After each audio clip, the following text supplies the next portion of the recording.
ఈ కుంభరాశి వారికి ఈ వారంలో 3 గ్రహాలు మాత్రమే అనుకూలంగా ఉన్నాయి. అయినప్పటికీ భయపడాల్సిన పని లేదు. మంచి ఫలితాలను, లాభాలను అందుకుంటారు.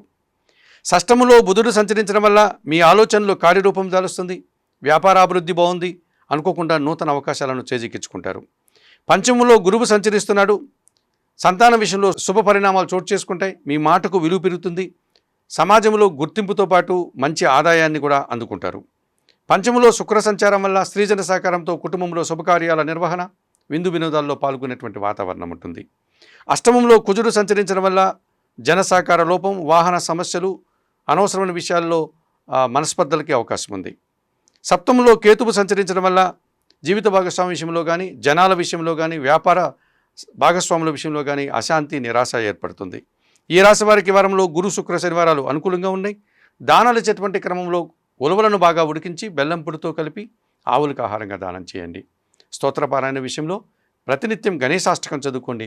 ఆలయ సందర్శన కార్యక్రమంలో భాగంగా కుంభరాశి వారు గణపతి స్వామిని దర్శించి నమస్కరించుకోవడం వల్ల మరింతగా మంచి ఫలితాలను అందుకోగలుగుతారు.